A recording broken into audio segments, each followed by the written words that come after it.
Assalamualaikum warahmatullahi wabarakatuh.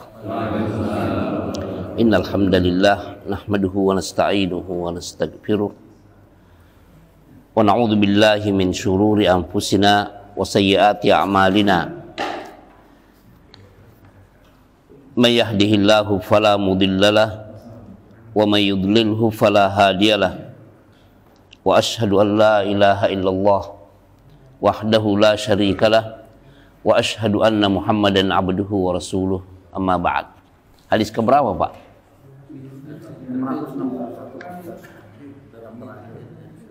661 ya? Iya, Pak, silakan. Doa ketika berada dalam barisan pada waktu berjuang bersama Allah. Ismail menceritakan kepada kami, ia berkata, Malik menceritakan kepada kami dari Abu Hazim, dari Sahal bin Sa'ad, ia berkata, dua waktu yang untuknya pintu-pintu langit terbuka dan sedikit sekali orang yang doanya ditolak pada saat itu, yakni ketika azan dan ketika berada di garis depan di jalan Allah. Ya, ini penjelasan tentang waktu-waktu yang mustajab atau waktu-waktu doa diijabah. Dalam hadis ini ada dua hal atau dua waktu yang disebutkan. Walaupun hadis ini mauquf, Pak, ya, hadis mauquf nih, tapi karena pemberitaan seperti ini merupakan pemberitaan yang tidak mungkin difatwakan tanpa dalil, para ulama mengatakan ungkapan sahabat seperti ini itu hukumnya adalah hukum marfu kepada Nabi Shallallahu Alaihi Wasallam, yaitu perkataan Sahal bin Sa'ad radhiyallahu anhuma, sa'atani, ada dua waktu, tuftahu lahuma abwabus samai, terbuka bagi kedua doa tersebut atau kedua doa yang dipanjatkan di dua waktu tersebut pintu-pintu langit, ya, sebagai isyarat akan dikabulkannya. Wa qalla da'in turaddu alaihi da'watuhu, sedikit orang yang berdoa pada dua saat itu yang ditolak doanya. Yang pertama, hina yahdurun nida, ketika adzan dikumandangkan. Saat azan dikumandangkan, di samping kita menjawab, juga panjatkan doa di sini. Ya, sesuai dengan apa yang kita butuhkan saat itu.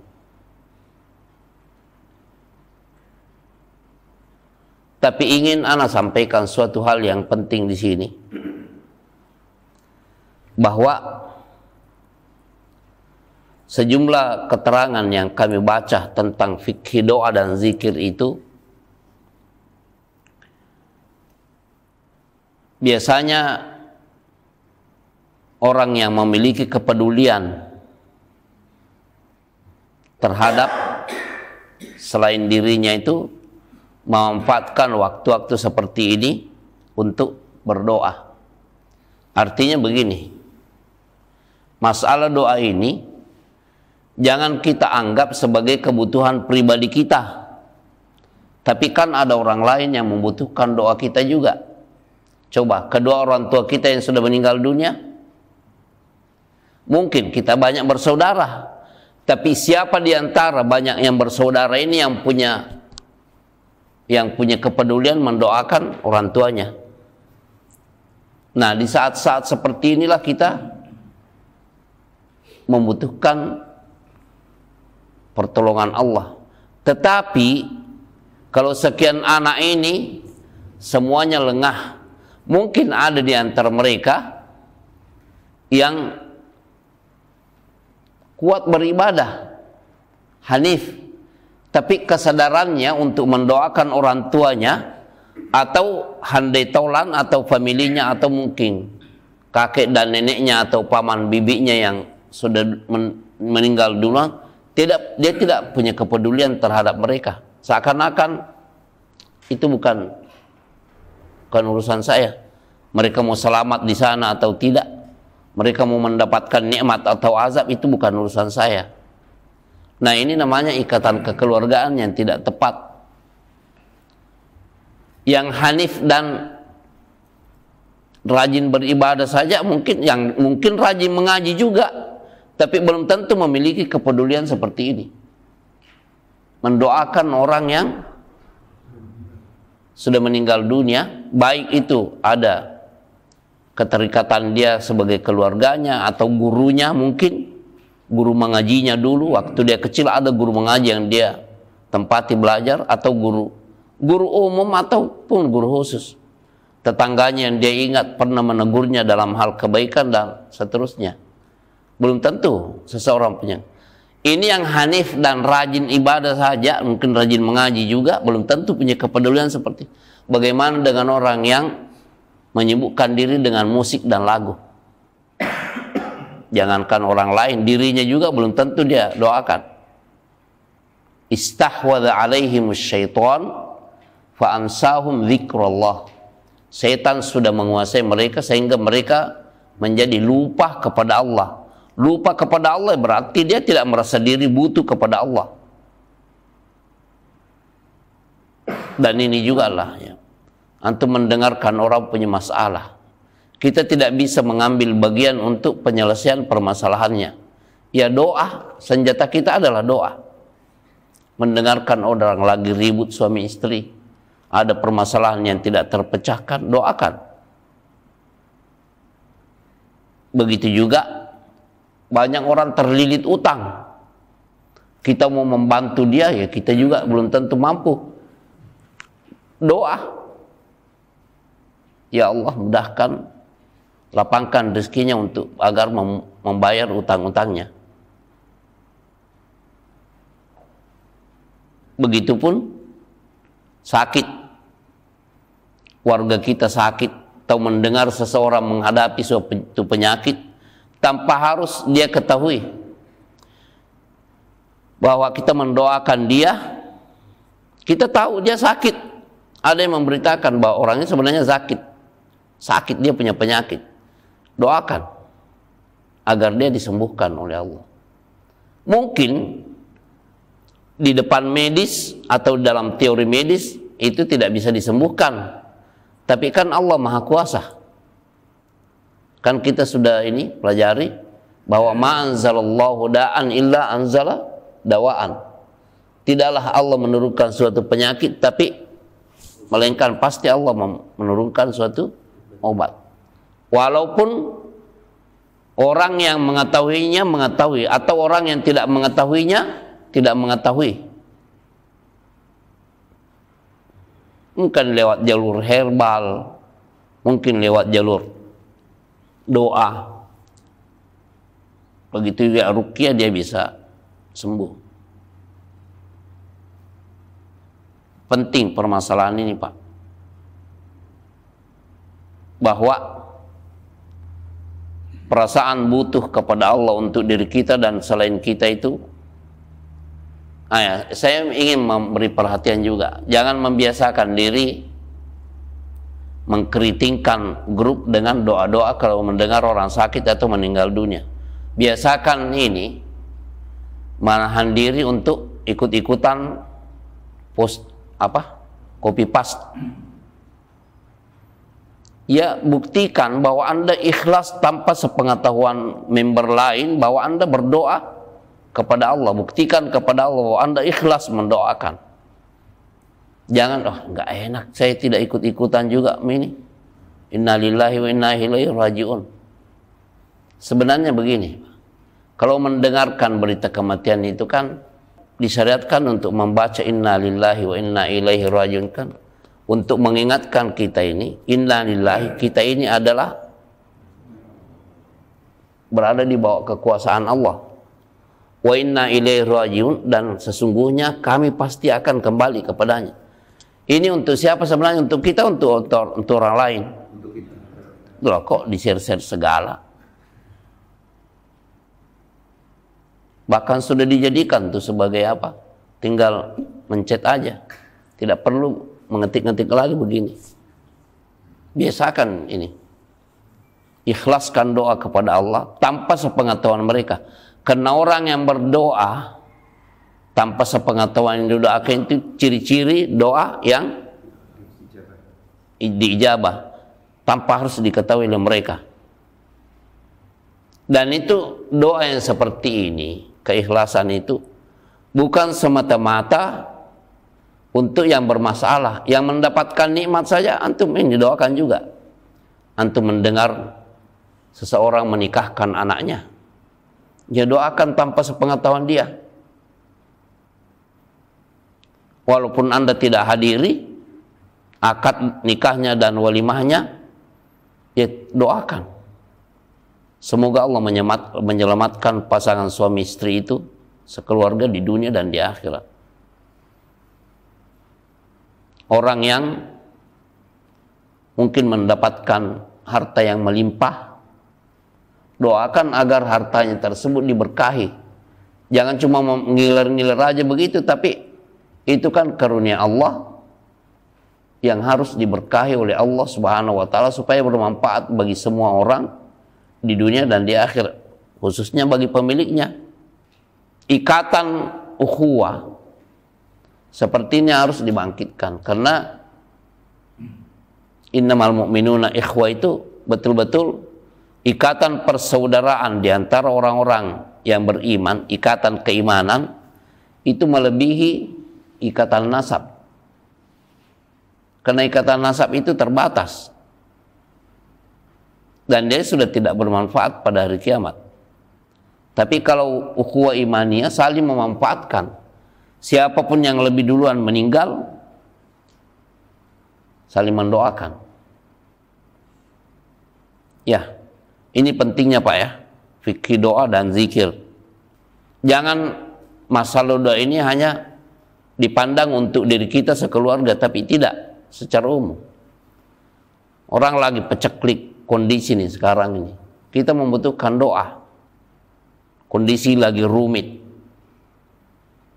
seperti saat-saat ini, kita harus banyak memanjatkan doa kepada Allah Subhanahu wa taala, mencekam kondisi. Hina yahdurun nida, saat azan dikumandangkan, berdoa di situ.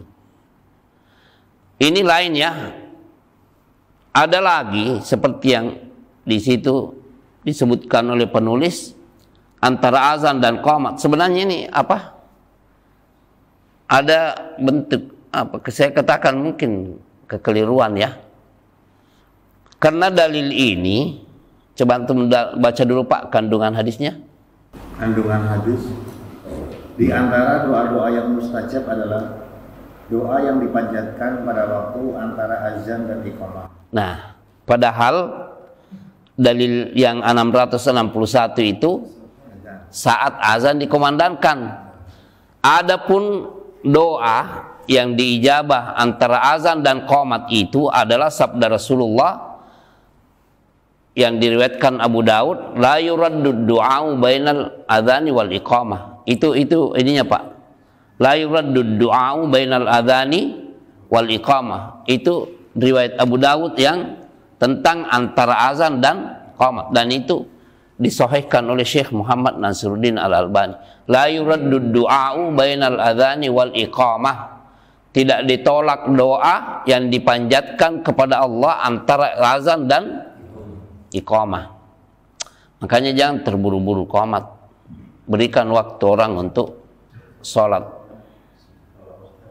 Karena Rasulullah sallallahu alaihi wasallam bersabda, baina kulli adzanaini salatun, baina kulli adzanaini salatun, baina kulli adzanaini salatun liman syaa'a. Setiap antara dua azan itu, maksudnya azan dan qomat, ada sholat. Setiap antara dua azan itu ada sholat. setiap antara dua azan itu ada sholat. Berikan waktu orang untuk sholat. Karena azan itu kan panggilan. Saat Anda mengumandangkan azan, mungkin orang masih sedang ini ya, belum berwudu. Kan butuh waktu untuk berwudu dulu.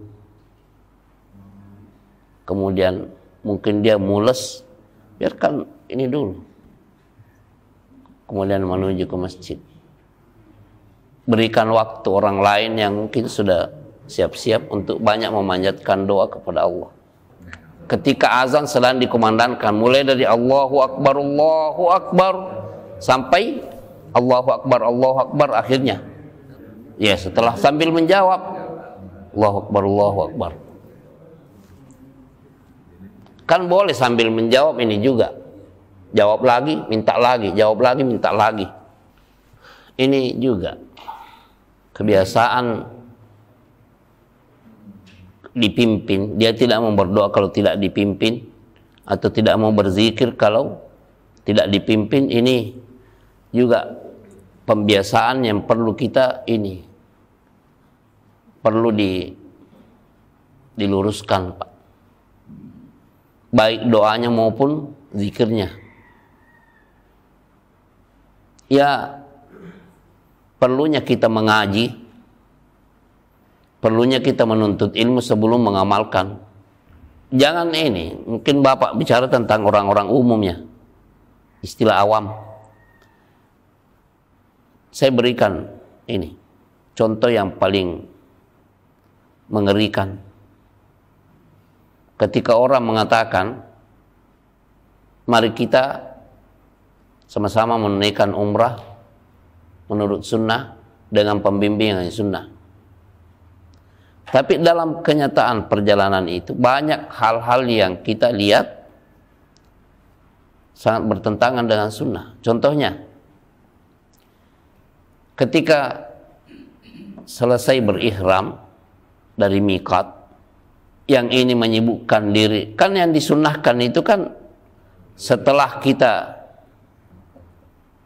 berihram sampai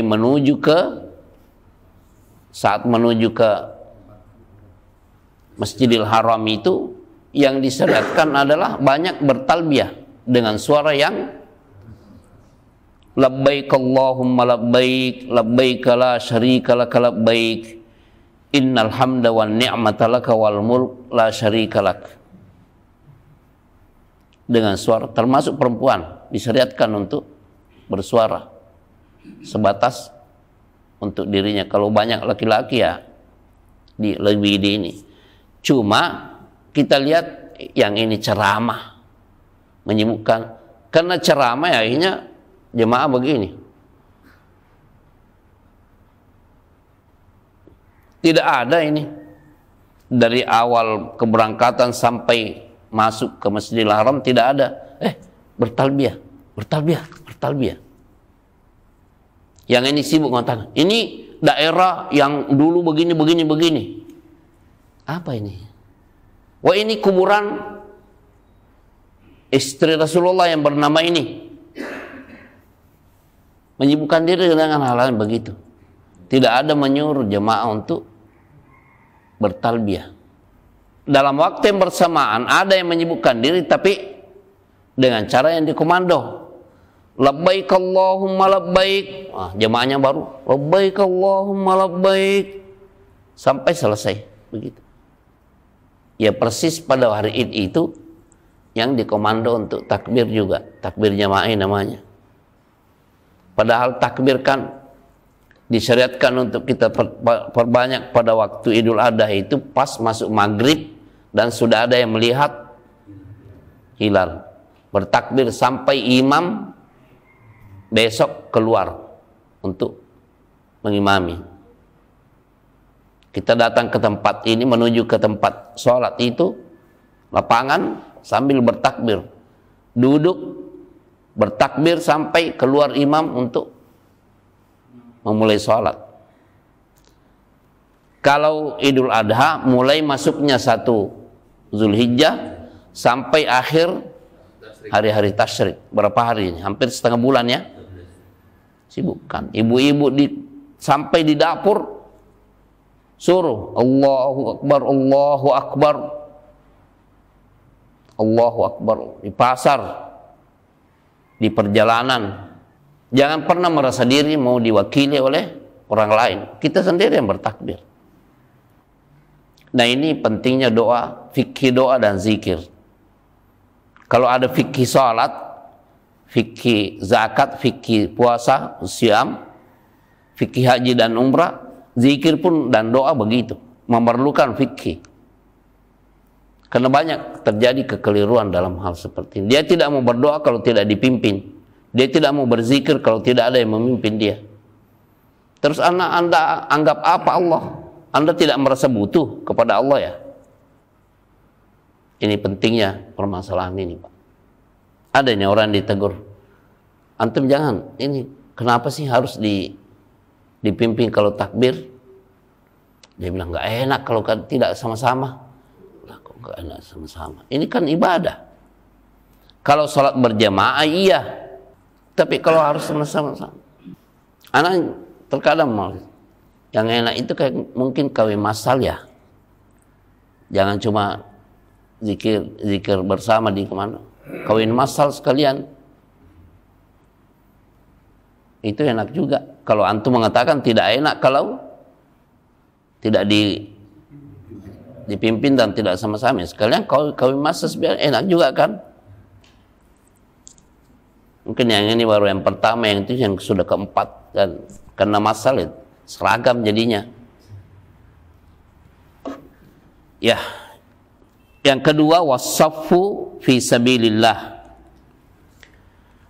Ketika berada di saf jihad fi sabilillah. Dan kejadian kan di dalam surat Al-Anfal Allah berfirman, ittastaghitsuna rabbakum fastajaba lakum anni mumiddukum bi alfin minal malaikati murdifin. Ingatlah ketika kalian beristighatsah. Apa yang dimaksud dengan istighatsah? Berdoa memohon pertolongan kepada Allah di saat-saat yang pelik. Ini musuh jumlahnya banyak, dilengkapi dengan persenjataan.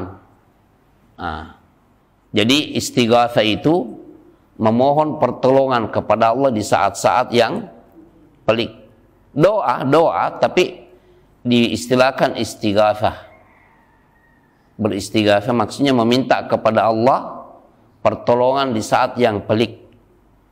Ittastaghitsuna rabbakum, ingatlah ketika kalian meminta pertolongan kepada Rabb kalian. Fastajaba lakum, ini maka Allah mengabulkan permohonan kalian. Anni mumiddukum bi alfin minal malaikati murdifin, bahwa aku menyiapkan untuk kalian apa? Bi alfin, 1000 minal malaikati murdifin, 1000 malaikat yang berbaris-baris. Ya, ini diantara saat-saat doa dikabulkan ya. Ketika orang sudah betul-betul kepepet, nah situ berdoa kepada Allah Subhanahu wa taala. Intinya doa ini adalah ibadah yang faedahnya itu kembali kepada kita dan seluruh kaum muslimin dan muslimat. Ingat, khususnya kedua orang tua kita. Dia saat mustajab itu ya, kita banyak waktu yang mustajab ya. Banyak waktu mustajab. Yang diantaranya tadi apa? Azan dikomandangkan, antara azan dan qomat. Apalagi? Saat sujud. Kemudian apalagi? Saat hujan turun. Apalagi? Ya, akhir sebelum salam. Kemudian pada hari Jumat sebelum maghrib, sepertiga malam terakhir. Kemudian saat safar, buka puasa Pak ya, orang yang puasa, orang yang musafir tadi sudah. Terus ya doa orang yang dizalimi, terus doa ya orang tua ke anak. Begitu juga doa antara duhur dan asar pada hari pada hari Rabu. Ya. Ya hari Jumat, kalau hari Jumat banyak ini, cuma yang lebih dekat itu berdasarkan ini dalil itu hari Jumat itu ada yang mengatakan antara 2 khutbah, ada yang dan yang paling mendekati, bukan berarti yang lainnya salah ya, hari Jumat adalah sesudah asar menjelang maghrib. Itu yang lebih mendekati dalil.